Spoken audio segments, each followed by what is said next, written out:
Hello, everyone. I am really excited to bring you guys today my reaction to 2001 A Space Odyssey. Now, I will start by saying that I've either seen this movie in full or in pieces as a young child, though my recollection of it is almost zero. I remember monkeys in this rocky plains area. I remember a monolith. I remember some weird psychedelic trip colors all over the screen, like you're going through some sort of tunnel. That made me very uncomfortable as a child. I remember that really freaked me out. And I remember, spoiler alert, I can't do that, Hal, or Hal, I can't do that. Something like that. But this is a 2.5 hour movie. So, what is this actually about? I don't know. I just remember like images, I guess mostly, and that one line. I've been wanting to rewatch this movie for a long time, long before I started this channel. When I started this channel, there were three movies that I wanted to watch for the first time or rewatch. And the first one was Blade Runner. I've already done that. Secondly would be this one. And thirdly would be Apocalypse Now. I remember that one more than this one. I watched it like as a teenager, I think, but I would really love to revisit that one because I feel like there were a lot of things that kind of went over my head at the time. So basically, this reaction is a long time coming. And people have been recommending this movie to me for a while since I started this channel, but especially recently because I just finished reading my first Arthur C. Clarke book, which was Childhood's End, and I really enjoyed it. And he also wrote the novel of 2001 A Space Odyssey, which I have not read, but I'm sure I will after I watch this movie. So I'm really, really excited. I'm watching this by myself today. We're not doing a movie night. So if there's anything I don't understand, I'm just going to have to try to figure it out for myself. And I really hope you guys like this one. And I'm excited. I don't know what else to say. Let's watch 2001 A Space Odyssey.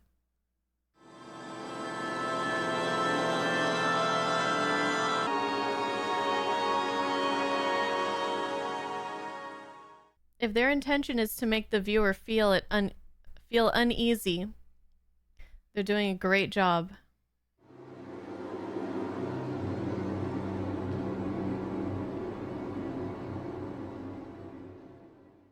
Setting us up the mood.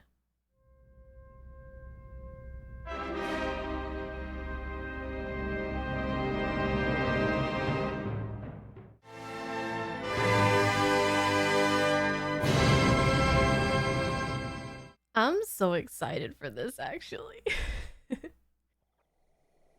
Looks like the African savannah.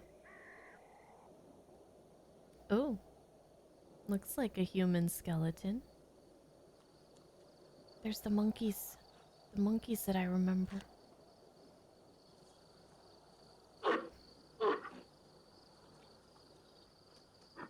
And are those tapirs? Is that, how do you say it? Tapir?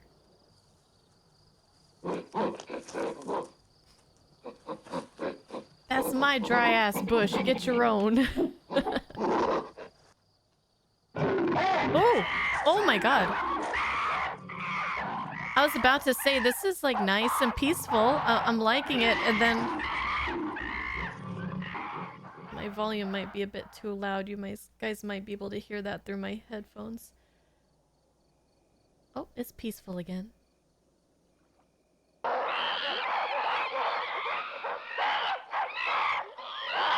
Looks like a rival tribe is maybe coming up on their territory.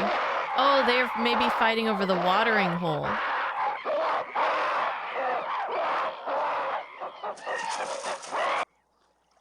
There's not a lot of water there, so I can understand why they wouldn't want to share. It's a very small little thing of water, and it doesn't look like it's connected to any river or anything, so...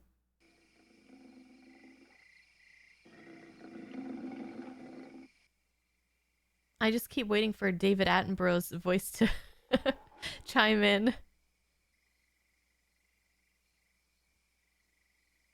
Well, I I can see why one of my memories of this movie is monkeys, because so far there's a lot of monkeys. And the makeup and costuming is really, really good.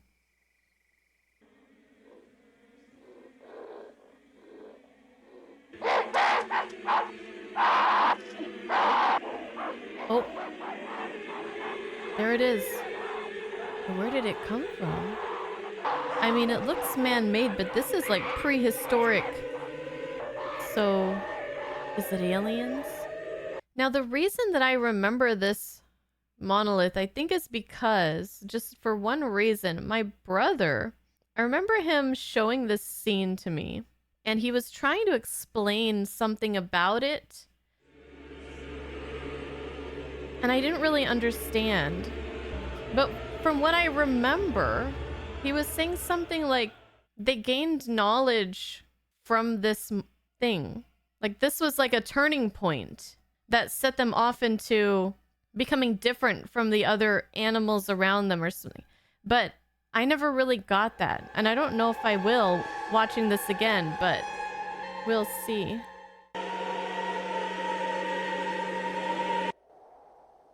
That was such a cool shot. The music makes it feel like this is not a good thing, though. Like, it felt like danger, not like, ah. We have been blessed. Here's that music again.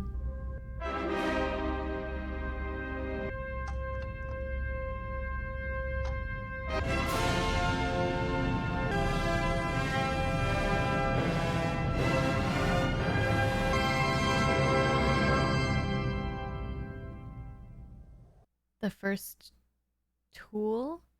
The first weapon? I guess they were just foragers before.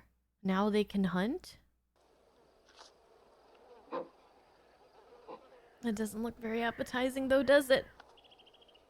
They need fire ASAP to cook that stuff. Oh my god, that startled me. This movie so far is either extremely quiet or just extremely loud. Oh. They're not going to be able to defend their water hole anymore. Ooh. Ooh. First murder. Ooh, okay. Jeez. Oh, jeez.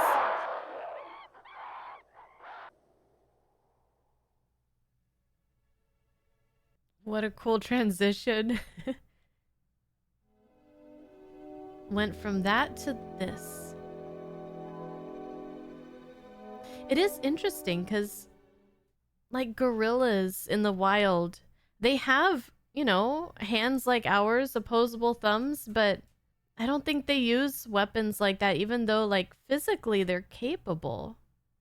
Not that I've ever seen anyways, not that I'm an expert, though. I mean, my knowledge of gorillas is just watching Gorillas in the Mist, which that was another one that I watched when I was a kid. But I remember loving that movie.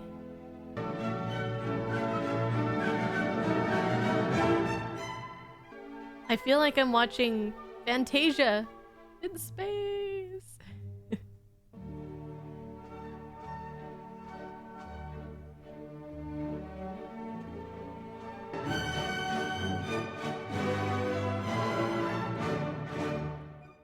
The bone has become so many things. A pen, a spaceship, so many things created.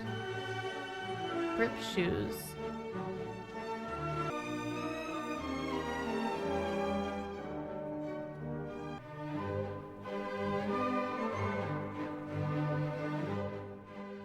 I've mentioned before the anime from the 80s, I believe, Legend of the Galactic Heroes, on this channel before. And this is reminding me of that because it is two sides warring against each other in space with their spaceships, and it is set to classical music. Just like this. So you see like explosions and shooting lasers at each other, but then music like this. Hi. Good morning, sir. Morning. We haven't seen you up here for a long time. Oh, hello, Dr. Hello, Floyd. Miller. How are you? Sorry I'm late. That's quite all right. You're looking great. Welcome to voice print identification.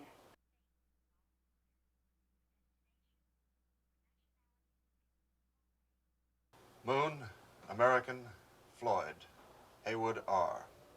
Thank you. You are cleared through voice print identification. Thank you. Ooh, look at these chairs. Hilton How long have I got? Space Station. Your flight leaves in an hour and 10 minutes. Oh, wait a minute. I gotta make a couple of phone calls. You go on ahead in the restaurant. I'll meet you there. Right.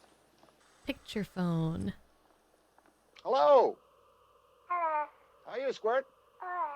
What are Her you doing? hair looks like mine when I was that age. I had that exact hair. Mine was a little bit lighter, though. Are you coming to my party tomorrow? I'm sorry, sweetheart, but I can't. I'm gonna send you a very nice present, though. Anything special that you want? A bush baby. A bush baby. Well, we'll have to see about that. Well, tell Mommy that I telephoned, okay? All right. Bye-bye. Bye-bye. Bye-bye. Happy birthday. Oh gosh, she's adorable. Charged by the minute. Lena, how nice to see you again. Haywood, what a wonderful surprise to meet you here. And this is Dr. Andrei Smyslov. Oh, how do you do? I've heard a lot about you. Well, how is Grego? Oh, he's fine. He's been doing some underwater research in the Baltics. Looks like they're exploring the space and under the ocean as well. What about you? I'm just on my way up to Clavius. Perhaps you can clear up the great big mystery about what has been going on up there. Whenever you phone the base, all you can get is a recording, which... I mean, you haven't been able to contact anyone for the past 10 days? That's right. 2 days ago, one of our rocket buses was denied permission for emergency landing at Clavius. So no contact at all. But there's somebody there to deny entry. Quite frankly, we have had some very reliable intelligence reports that quite a serious epidemic has broken out at Clavius. I'm really not at liberty to discuss this. But this epidemic could quite easily spread to our base. We should be given all the facts, Dr. Floyd. As I said, I'm not at liberty to discuss it. So he does know something about what's going on, maybe. Well, whatever the reasons for your visit to Clavius, Dr. Floyd, the very best of luck to you. Oh, thank you. Yes, what are his reasons for visiting? That I want to know. And what does he know?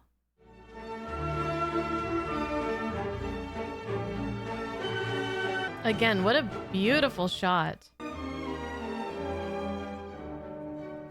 We got there snacks, French fries, grapefruit. Is it all liquid? Like, not liquid. Well, maybe a liquid. Maybe a jelly.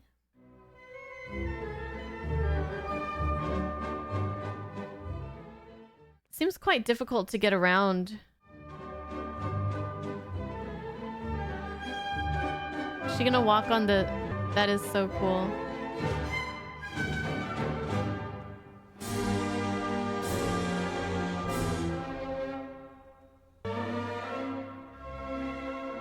I see. So I wonder if they have... The shoes are like magnetized? Zero gravity toilet. Read instructions before use, and there's a lot of instructions there. I mean, you don't want your shit to be hitting you in the face, so I wonder how that works.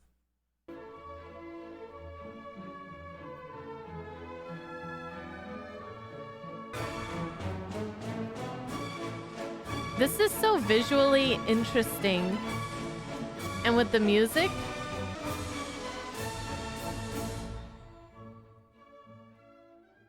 wow, I love it.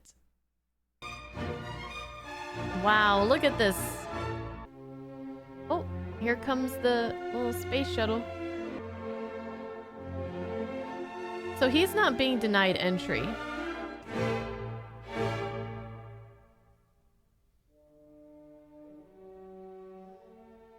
So I'm guessing Mr. Floyd here is here to help or investigate.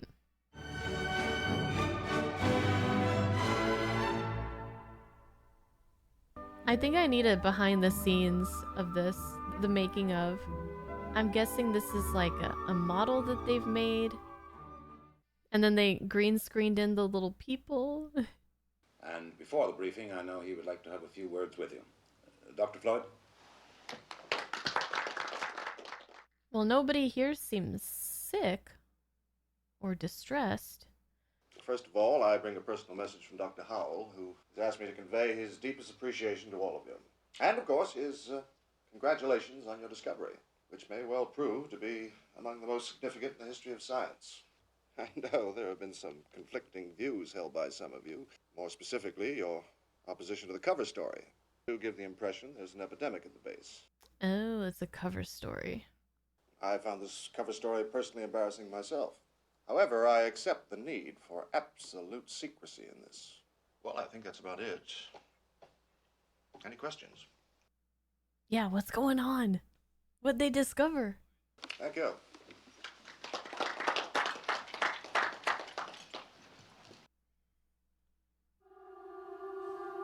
There's that discordant, like, uneasy music again. I like their spacesuits. Oh, anybody hungry? Great. They remind me of like an accordion or a slinky. What's that, chicken? Something like that. Tastes the same anyway. Tastes like chicken. A little sandwich? We thought it might be the upper part of some buried structure, so we excavated out on all sides, but unfortunately we didn't find anything else. It seems to have been deliberately buried. Deliberately buried. By who? So they're getting some kind of readings, I guess, but they don't know what's down there. No, the only thing we're sure of is it was buried 4 million years ago. 4 million years ago. That's actually crazy to think about. To think about civilizations that have like come and gone millions of years ago just seems so strange. Like something that would only be considered in fiction. It's hard to think about things happening in time outside of our existence, if that makes any sense. Oh, the monolith. Wait. A monolith. Not the same one, but a companion to it.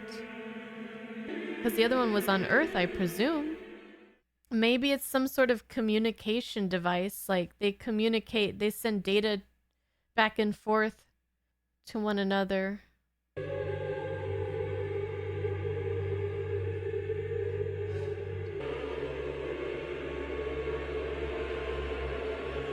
Stunning visuals. I don't know what else to say about it. It just... So many of the shots are just breathtaking in this movie.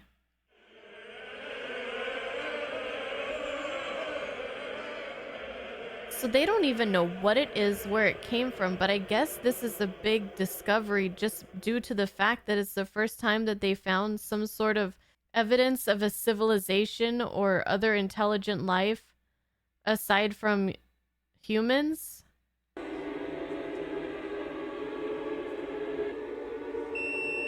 Ugh.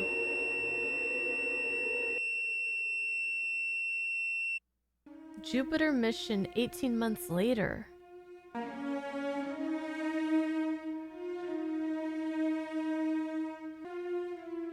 I love the detail on this thing.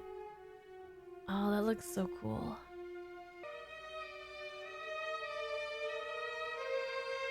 Look at this thing. What an interesting design.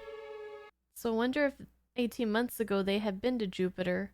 I mean, they acted like going to the moon was just like some routine, like, you know, you just come and go, like you take a flight from one side of the country to the other or something.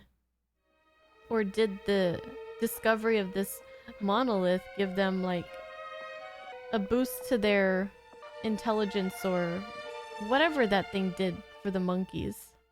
And so now they're like traveling farther than ever before. I feel like these are the important questions, you know? There's not much explaining in this movie, you know? Not much is being explained. Which I'm not saying that's a bad thing, obviously. It just really keeps my mind engaged. And the movie gives you a lot of time to think and ponder, which I'm really thankful for. 3 weeks ago, the American spacecraft Discovery 1 left on its half-billion-mile voyage to Jupiter. This marked the first manned attempt to reach this distant planet. Okay. The crew of Discovery 1 consists of 5 men and one of the latest generation of the HAL 9000 computers. 3 of the 5 men were put aboard asleep in a state of hibernation.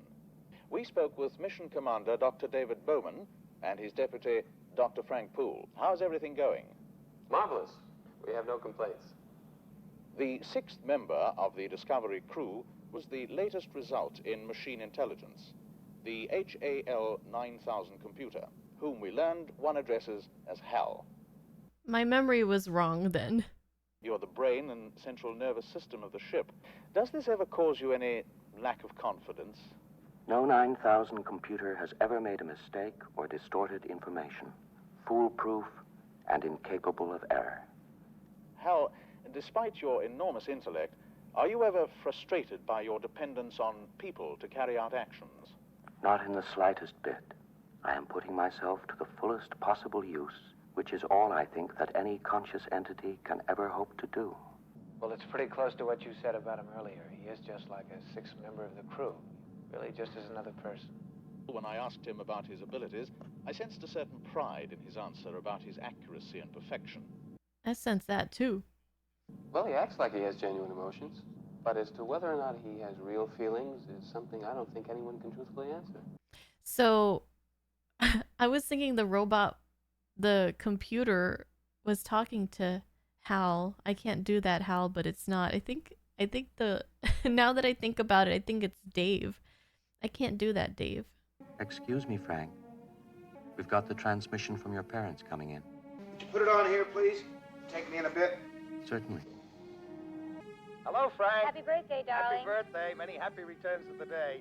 How do you like your cake, dear? Looks great, doesn't it? Sorry you can't join us. Happy birthday, dear Frank. Happy birthday to you. Why isn't that sweet? Happy birthday, Frank. Thank you, Hal. Bit flatter, please. Anyway, queen takes pawn. Huh? Bishop takes knight's pawn. A lovely move. Playing against the computer. The computer that makes no mistakes. I'm sorry, Frank. I think you missed it. Yeah, looks like you're right. And I resign. Thank you for a very enjoyable game. Ooh, we have an artist on board. Would I rather be sleeping or awake? Probably sleeping during that long flight. I don't know. He's got so Good many evening, pages. Dave. How you doing, Hal? A few sketches. May I see them? Sure. That's a very nice rendering, Dave. Can you hold it a bit closer? Sure. That's Dr. Hunter, isn't it? Mm-hmm. Very good. I've wondered whether you might be having some second thoughts about the mission. How do you mean? Perhaps I'm just projecting my own concern about it. That there are some extremely odd things about this mission.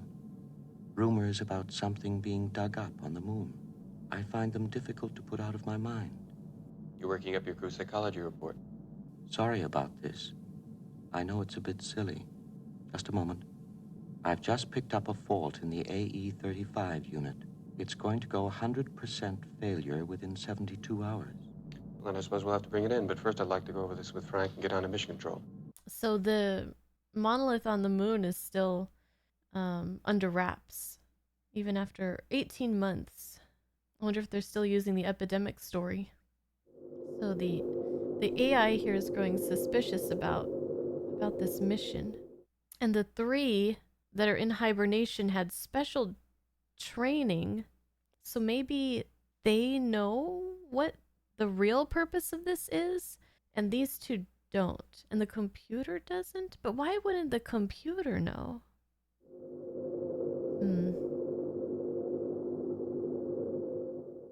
X-Ray Delta 1, this is Mission Control.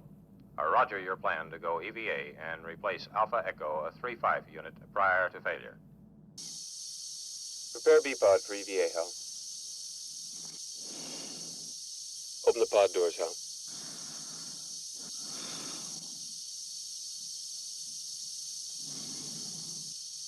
It's kind of interesting because the audio, this breathing that you're just hearing against the white noise is like a very close, like an intimate, but then the visuals are just kind of very cold and far away feeling.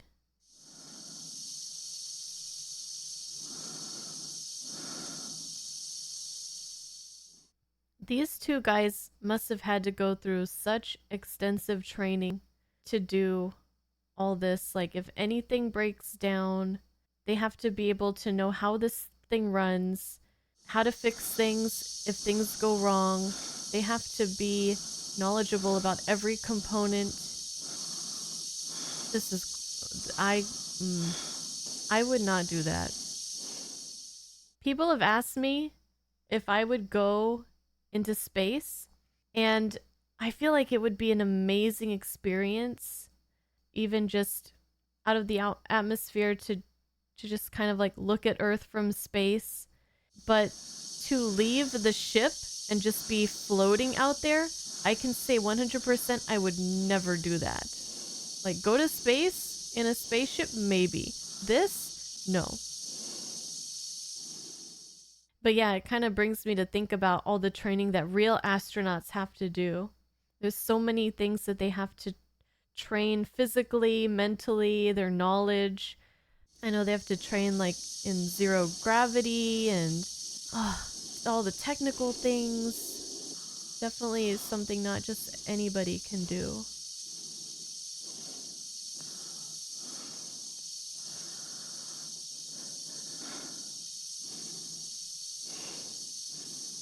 Okay, so they brought the faulty part back. Well, Hal, I'm damned if I can find anything wrong with it. Yes, it's puzzling. I would recommend that we put the unit back in operation and let it fail.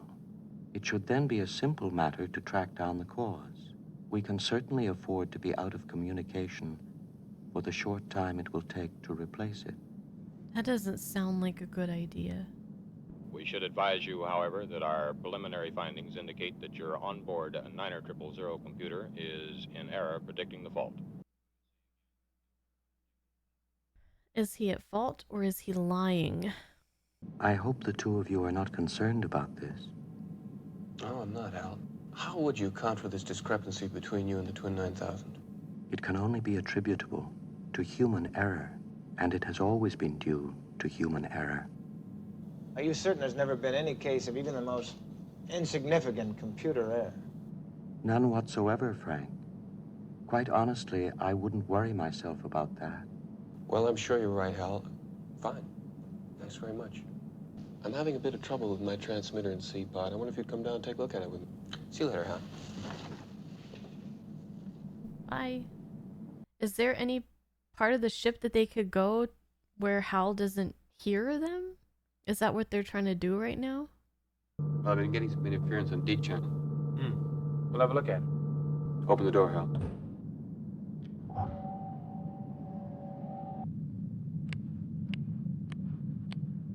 Rotate the pod, please, Hal. I don't think he can hear us. Rotate the pod, please, Hal. Yeah, I'm sure we're okay. Are they? I've got a bad feeling about him. You know, of course, though, he's right about the 9000 series having a perfect operational record. Unfortunately, that sounds a little like famous last words. It does. It does. Still, I can't think of a good reason not to put back the #1 unit and carry on with the failure mode analysis. No, I agree about that. There isn't a single aspect of ship operations that's not under his control. If he were proven to be malfunctioning, I wouldn't see how we'd have any choice but disconnection. I'm afraid I agree with you. Well, I'm not so sure what he'd think about it. Oh, he can read lips. Oh my gosh. He knows everything they're saying.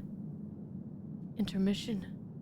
I'm wondering if Hal is lying about the part going to go into failure, or if he really thinks that it's going to go into failure, and it's an error. He said that he was suspicious about the mission, but it didn't seem like he knows what the true mission's intent is. The monolith is still being hidden from the public eye, and they did start this mission relatively soon after finding that monolith, and now they have these AI programs, which they didn't before. So I do think that somehow the monolith gave them a nudge forward with their technological advances. But there's so many unknowns. There's so many questions. Here comes the creepy violins again.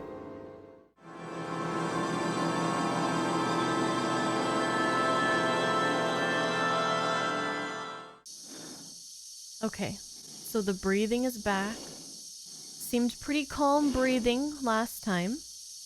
The unit back and see if it fails. But Hal knows that they would, under certain circumstances, attempt to shut him down. Why is it turning? Is it supposed to turn?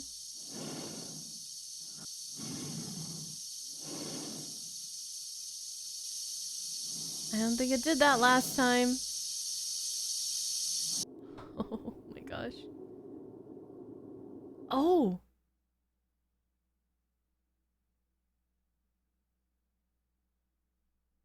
Oh my god, we didn't even get to see it.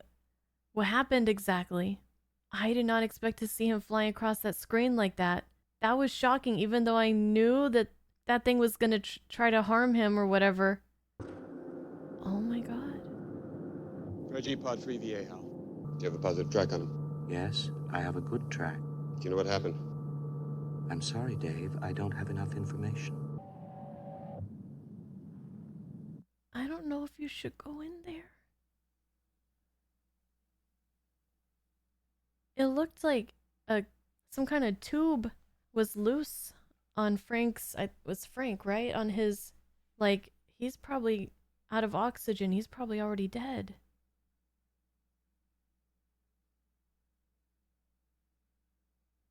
And this is why I would never do something like that. I would never go out floating in space like that with only a spacesuit to protect me from everything else out there.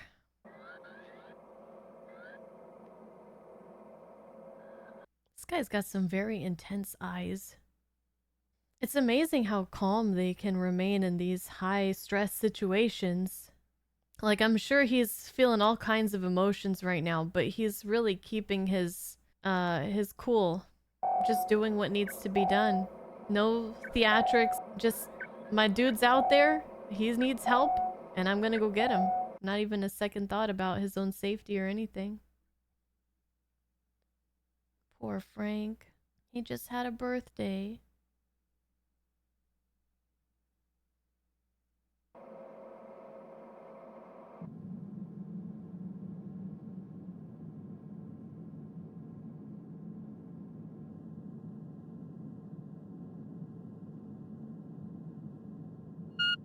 Jesus. Oh my god. He's killing the other three. That's it. Life functions terminated. Jeez. All we see is that glowing red light. Open the pod bay doors, please, Hal. Open the pod bay doors, please, Hal. He said please. Do you read me, Hal? Hello, Hal, do you read me? This... Do you read me, Hal? Ugh. Affirmative, Dave. Ooh. I read you. Open the pod bay doors, Hal. I'm sorry, Dave. I'm afraid I can't do that. Oh god, it's the line. What's the problem? I think you know what the problem is just as well as I do. This mission is too important for me to allow you to jeopardize it. I don't know what you're talking about, Hal. I know that you and Frank were planning to disconnect me. Where the hell did you get that idea, Hal? I could see your lips move. He was like, shit. All right, Hal. I'll go in through the emergency airlock. Without your space helmet, Dave, you're going to find that rather difficult. Open the doors. This conversation can serve no purpose anymore. Goodbye. Goodbye. He's just gonna leave him out there. Hal. Now Dave's starting to panic. Hal. Hal. Now what? There's so much of the movie left. It feels like this is, like, what else is there to tell? Is he gonna get back on the ship somehow? I still don't even know what their mission is. Bye, Frank. It's crazy. I remember the monkeys. I remember the savannah. I remember the line. I can't do that. I don't remember any of this visually. None of this. Did I even watch this movie, or did I just hear about it from my family? I don't even know. I know there's something coming later with some swirly shit though. That image has been ingrained in my mind, or at least the feeling that I got when I saw that, those images and those lights and those colors have been ingrained in my mind. It's something I could never forget. I'm so curious to see how my memory and what the reality is, like how closely they're going to align. Dave, you should have brought your space helmet. Well, without a helmet, how could he even attempt to get through the emergency hatch? Wouldn't he just, like, instantly freeze and suffocate? I guess maybe if he's able to get in, like get super close, get in and close the hatch immediately.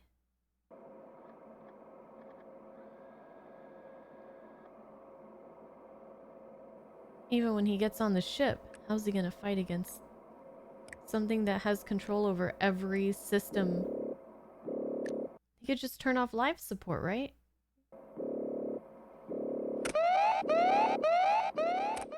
Oh my god.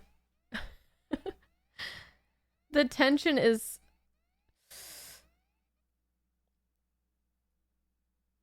Oh.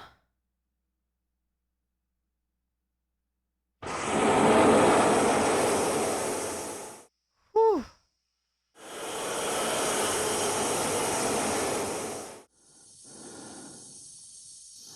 He made it. He's the only one left.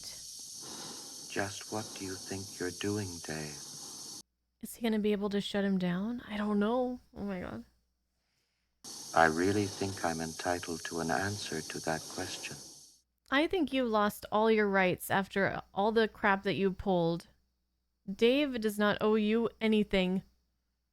I know everything hasn't been quite right with me, but I can assure you now that it's going to be all right again. So he was in error?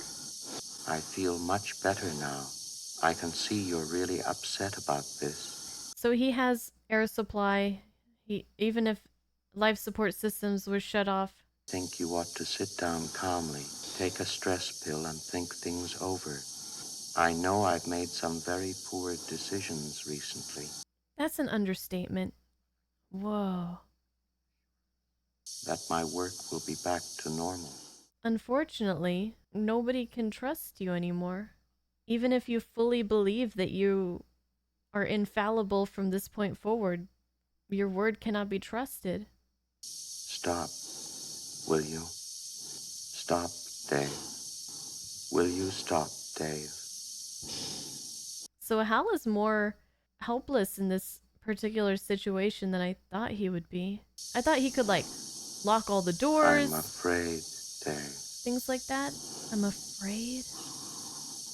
My mind is going. I can feel it. My mind is going. What a nightmare. To be in Hal's position. I can feel it. Now, you know that fear was not programmed into him to happen, like, under these circumstances. It's genuine terror. I'm afraid. Good afternoon, gentlemen. I am a HAL 9000 computer. My instructor was Mr. Langley. and he taught me to sing a song. I'd like to hear it, Hal. Sing it for me.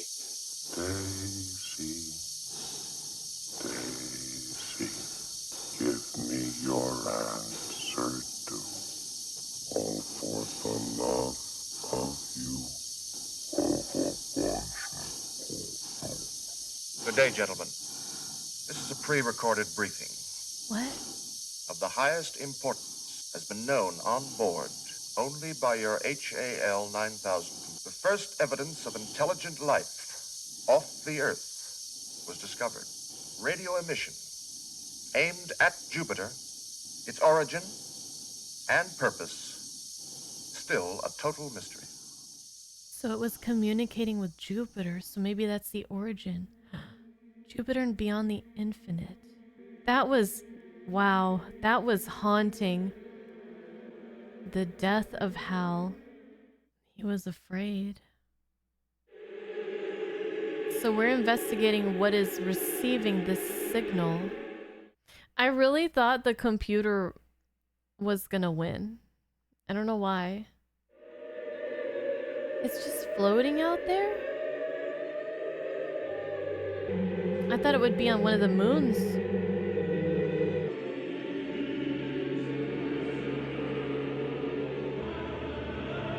The sun is so freaking far away now. So maybe they never gone to Jupiter before they found the monolith, just simply because they never had a reason to. Not a compelling one anyways.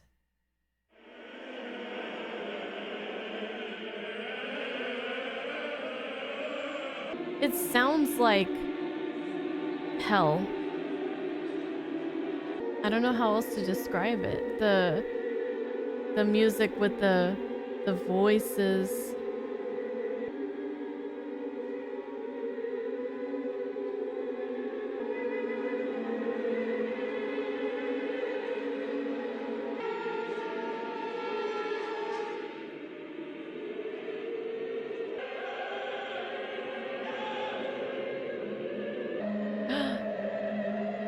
This is it.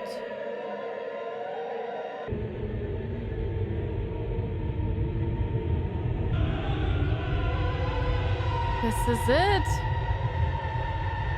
The mental image that's plagued me for my whole life. Though it's different from what I recall. Looks like we're going inside a... Oh god. Whoa.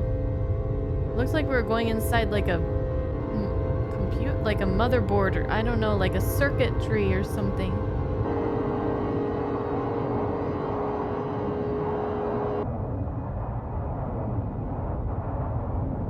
Oh, it feels very claustrophobic. Oh my god. Dave, are you okay?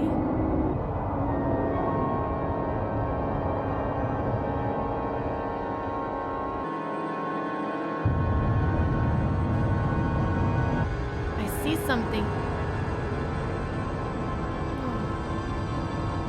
I thought when we got to this part, I would have an idea of what this was the entire time.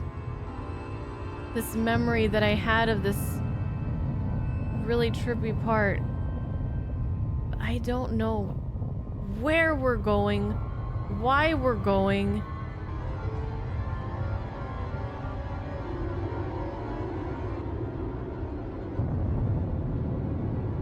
Whoa.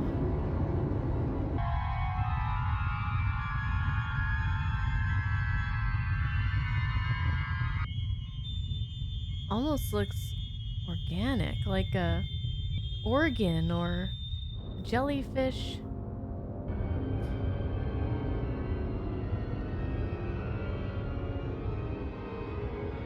Looks like a sperm.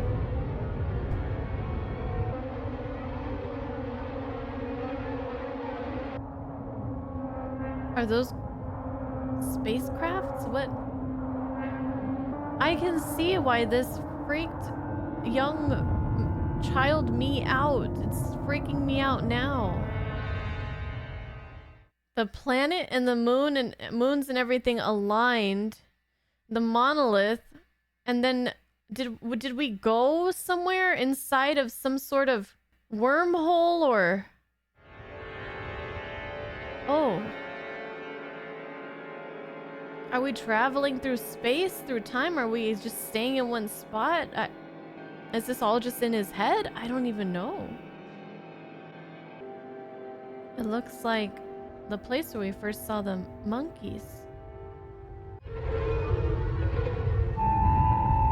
Jeez.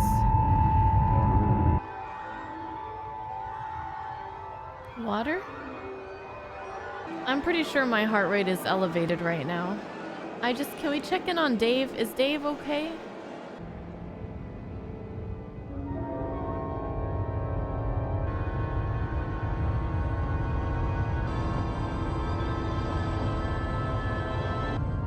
How long does this go on? Oh, it's getting quieter. Colors look a little bit more normal. What? Dave, are you good? What the heck? I mean, this looks very human. The furniture. Oh.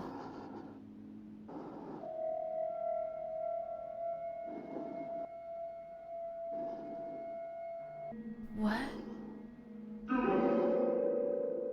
This is so trippy. Is this Dave? Where'd his little shuttle go? Is he older? He didn't look wrinkly just a moment ago. Is it another sentient life that's trying to make him feel at home? There's someone. Go ask them who they are.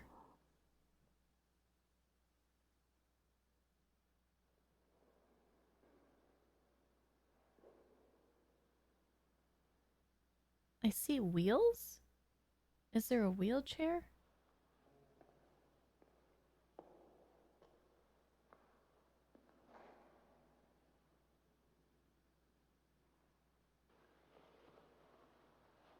Is that also Dave?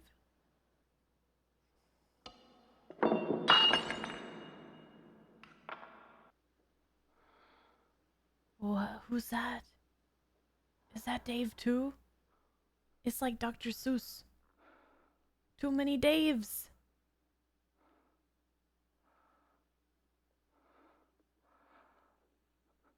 I feel like this is gonna end without giving me any kind of answers to any of my questions.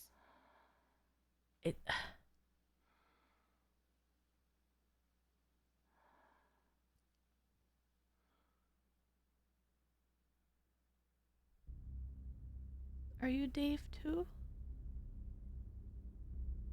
I don't know if all of this is happening like over time or if it's all happening at once in an instant, like time isn't even a thing.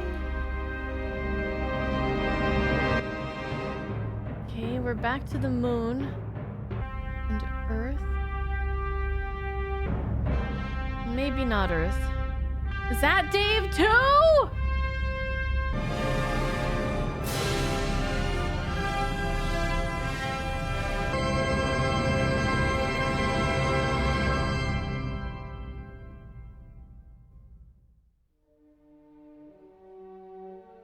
What? What? I loved it. But oh my god.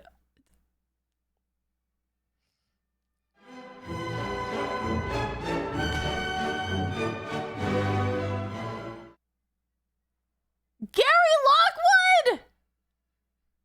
You know, I was thinking that there were I'm getting excited. I was thinking that there were parts of like Hal that reminded me of Where No Man Has Gone Before. And that's just tripping me out. So, if you have been following my channel and my journey through Star Trek, the original series, I did not recognize Gary Lockwood. In this movie. But for those of you that don't know, he was in the second pilot of Star Trek, the original series, Where No Man Has Gone Before. And he played, okay, spoiler alert for that episode, okay? He played a being who becomes like smarter than everybody else. He becomes more mentally advanced by far stretches. He becomes like a god. A human who becomes like a god, who can no longer feel like he can interact with humans because they're so far below him. And early on in this movie, when the like interviewer was asking Hal if he, like, how he feels about working for these imperfect humans, like, does that upset him at all? And, you know, he's like, no, no, no. But it just reminded me of that episode. So, okay, I had to look up the name of the character. It was also Gary Mitchell. So the image of Gary and his eyes glowing, turning like all metallic and stuff, I was like envisioning that during this movie, but I didn't recognize that he was actually in this movie. I am going to start off by telling you guys that I have no clue what I just watched, and I have no idea what happened at the end there, but I'm gonna sit and I'm gonna think and I'm gonna try to figure out some kind of explanation, and it'll probably be wrong, but I just want to put out whatever theories I could possibly come up with before I end this recording and then go digging, because one of my favorite things to experience is when I watch something and I know there's like some deep meaning and some messaging and things that are just going over my head, but I still enjoy it for different reasons, the atmosphere, the visuals, maybe the characters, just whatever it might be. Even though I don't understand what I just watched, I just have this feeling that I just watched something very important and very profound. And then the fun part is going online and being like, you know, what is the meaning of this? What just happened? I was getting the same kind of feelings like when I watched Akira for the first time. All these visuals of just all the stuff that's happening at the very end of that movie, and just not really understanding, but like the music and just like the visuals and everything is just like, whoa, this, I don't know what's going on, but this is really cool. It was so trippy when it kept cutting from one Dave to the next in such a way that it feels like there's two Daves existing at the same time, and who knows, maybe there is, I don't know. But like he's in the little ship and he's in this room with this like old Victorian style furniture or something. I don't know, it's like furniture that I used to have when I was a kid in my room. I had this like really beautiful dresser with like the swirls and all the very intricate detailing and stuff. Anyways, so he's in his little ship, and then it looks like he's looking at somebody, but you never see two at the same time, but it's like he's looking at somebody, and I thought it was somebody else, but then I was like, oh no, it's him. And then we see another person sitting at the table. I'm like, oh, we finally found a person we can talk to and figure out what's going on. And then it's him again. And then he looks over at somebody in the bed, but that's him again. And then it's the baby, and oh. Okay. I'm gonna think and I'll be back. I'm back. And I am no closer to having a theory than I was when I left. It's been like 10 minutes. I can't. I rewatched some of the scenes. The last part is called Jupiter and Beyond the Infinite. I noticed that when Dave got to Jupiter, the moons of Jupiter were not like lined up. And then when Dave got there, they lined up with the monolith, So either he arrived at just the right time, or his presence caused it to happen. And then he goes beyond the infinite. And my favorite part of this whole movie was in that vintage building that he ended up in, and all the cuts from one Dave to the next. I thought that was done extremely well, but I don't know what any of this means. So he came to this place, he lived out his life as an old man, but did time progress like we would expect it to? Like, did he live all those years? Or did it just happen in an instant? Is time compressed?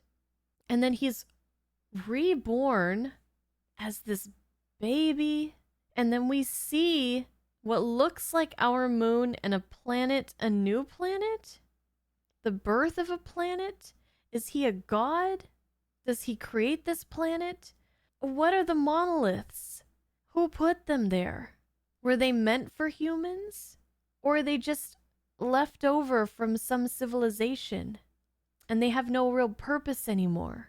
Were we called to Jupiter, or did we just find the signal? The stuff with Hal was really great too. I'm a little bit upset that I had this prior memory of like the Dave, I can't do that. So I knew that Hal was going to turn on them, but I don't think that really mattered too much because this movie was obviously a lot more than just that. I don't know the name of the ship that maybe I missed it, that we journeyed from Earth to Jupiter on, but that thing was so cool. I absolutely loved the design of that thing. I noticed the recurrence of shapes of like the stick shape, the monoliths, the bone, that spaceship, the memory terminals for Hal, the people in their hibernation, or just like a person in general, very rectangular, and then also circles. Hal's little eyeball, a lot of the windows, the little ship that they go out on with the arms, the planets, the moon, lots of circles and rectangles. And I don't know if that means anything. Maybe it's just like a stylistic, like an aesthetic choice. Okay, I'm rewatching that ending scene again, and I don't think that Dave aged normally in those rooms. And there is a scene where you can see two Daves. When he looks over at the bed, the Dave in the bed, you can still see the back of the previous Dave's head. So also, when it goes from Dave inside the capsule and Dave outside the capsule, he's so much older. You could see the wrinkles on his face, but he's still in that spacesuit. And he wouldn't have stayed in that spacesuit for so long, right? He wouldn't have been able to go to the bathroom, eat. He would have died. And once he found out that he could breathe the atmosphere, then he wouldn't have there would be no reason for him to go back in the spacesuit. So time is just not, reality is not the way that we would expect it to be here. Time is not, it's like he's living one or more lifetimes in just a few short moments. And then the monolith appears. He points to the monolith, and then he's like a baby. And there were some strange images that I was getting in the journey to this bed when we were going through all the colors and going across like time and space or whatever the heck. It started with like these mechanical looking things like circuitry, and then it went to very organic looking things. There was something that looked like an organ, I said. It looked like maybe a fetus. And then we saw like the sperm looking thing after that. So there's got to be like themes of birth, rebirth. I'm losing my mind. I have to have somewhere to be in 20 minutes. I didn't think I'd be sitting here for this long just trying to go through everything in my head. This was crazy to watch for the first time Because, like, I don't know how it is on second watches or repeat watches because it's long, but it didn't feel long to me. It didn't feel long, and I don't know if that's just because I was just waiting for the next thing and just taking it all in, or if you already kind of know what's coming, does it feel longer like the second time you watch it? But it did not feel long. It also felt like nothing, like hardly anything was happening, but at the same time, so much was happening, if that makes any sense. And the stuff with Hal was super intense. I am dying to hear what other people are saying about this, and I don't have time. I have to go. But let me just wrap this up. I think I'm going to come back and record some more after I do some research on like exactly what's going on so I can tell you guys more about how I feel after understanding exactly what this movie is trying to tell me. But I loved the music. It was either classical music with like the space and the planets and the spaceships, and I love all that. It reminded me of Legend of the Galactic Heroes, like I said, which was really cool. I assume that the people that were responsible for that show were influenced by this. On the other end, we had the really creepy like violins and the haunting like vocal things going on behind that. It got really loud. It was overwhelming. It just got under your skin. The visuals were amazing. So many cool shots, transitions. The idea of a computer intelligence gaining awareness and gaining emotions and wanting more than just to serve its creators has always been something that's fascinated me. So I really liked the whole Hal arc of it as well. And you can't help but feel sad for him in the end. He's afraid. He wasn't evil. He was just afraid that he was going to get shut down, either because he thought that he was the best suited to lead this mission, to accomplish the mission, or just because he was afraid of going out of existence and not feeling anymore, not being anymore. Unfortunately, he wasn't given the opportunity to mature those emotions, so he didn't feel guilt. He didn't feel really regret for killing all those people, but he felt just the very basic like survival instinct and fear, those things that keep you alive, like the fight or flight kind of very basal human instincts. And I think with time, he could have matured his other emotions and things like that so that he could feel things like friendship and morality and things like that. But he just didn't really get a chance, and his death scene was just really creepy, well done, but you kind of felt for him in that moment, like he was just afraid.